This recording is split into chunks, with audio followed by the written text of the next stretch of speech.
This is the second in a series of resources that consider the journal entries needed for various basic transactions. Part 1 introduces the general journal as an alternate method for bookkeeping.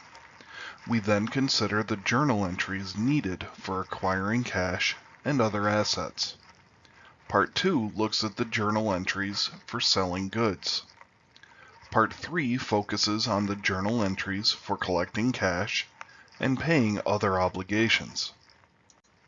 In the previous resource, we introduced the general journal, which is a more immediate way to account transactions than finding all the appropriate T-tables for the individual accounts.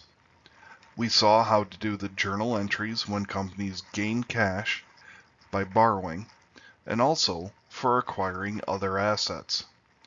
What we did not discover was how to create appropriate journal entries when the company performs its primary business activity, either selling a good or providing a service. But we are about to. In the previous resource, we introduced Polly's Plushies contract with 8 Banners Amusement Parks as the exclusive provider of stuffed animals for the arcade games. 8 Banners was so pleased with the products that they contracted Polly's Plushies to design a stuffed animal souvenir for their new Gutbuster roller coaster. The fee agreed to was $3,500. Polly's Plushies receives a cash down payment of $500, with the balance to be paid when the design is finalized and approved by 8 Banners. How will this go into the journal? As with all journal entries, we start with the date of the transaction. The credit portion of the transaction is simple, as the full amount goes into the revenue account, design revenue. The debit side is more complicated, since the payment is split into 2 parts. The asset cash is debited $500, thanks to the down payment. The remainder of the fee goes into accounts receivable. We finish with a description of the transaction. Even relatively simple transactions may actually be surprisingly complex when we need to account them. Think about selling a product. What accounts will be affected? Obviously, the seller gains cash, or some equivalent asset, which will be matched by revenue. But what about the actual product? The seller no longer has control of that portion of its inventory, so that must be accounted. This loss of inventory must also be matched. Even the simple example we saw earlier with Polly's Plushies being contracted to design a new plush is an example of a compound journal entry. A compound journal entry is a single transaction that affects more than 2 accounts. Let's look at some more examples. After the design for the Gutbuster souvenir plush was approved by 8 Banners, Polly's Plushies began to produce them. They sold an initial order of 500 stuffed animals for $25 each. Polly determined each plush contained $10 worth of raw materials. Because 8 Banners wanted the souvenirs available for the unveiling of the new roller coaster, they asked Polly to deliver the animals himself for an additional $100 fee. The delivery required $75 worth of gas for the delivery truck. Since the order was high priority, Polly had 3 of his workers earning $10 per hour focus entirely on the order for one full 40-hour work week. How would we enter each of these transactions into the general journal?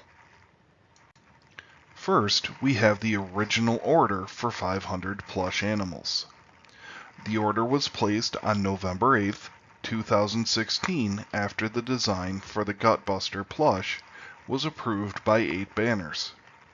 Because of the size of the order, the amusement park placed the order on credit, so the debit for the amount of $12,500 goes into accounts receivable.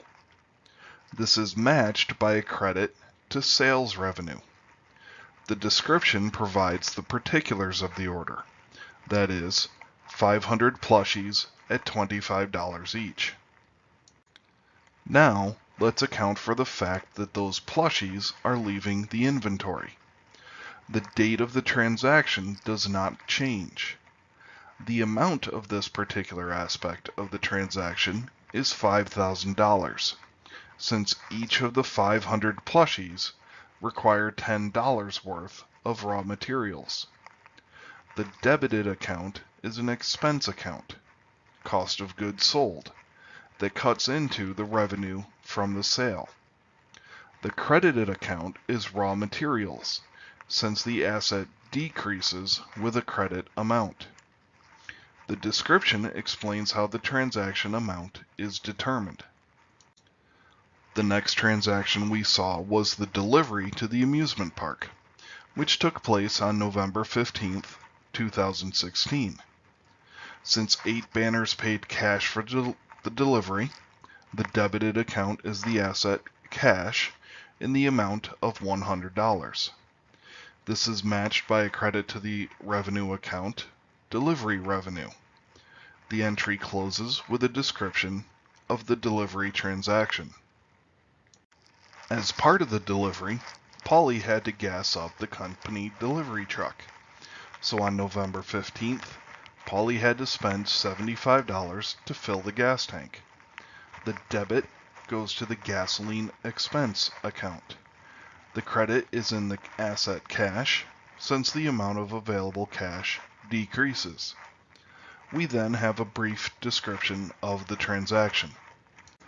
The final journal entry we need is to account for the workers that actually produced the Gutbuster plushies. Their paychecks were written on November 18th, 2016. The total amount of the checks for 3 workers at $10 per hour for 40 hours is $1,200. The debit goes in the account wages expensed, matched by a credit to cash. The entry closes with a description of where the total amount comes from. 3 workers at $10 per hour for 40 hours. But what happens when Polly's Plushies collects the funds due them? Stay tuned for the next resource in the series.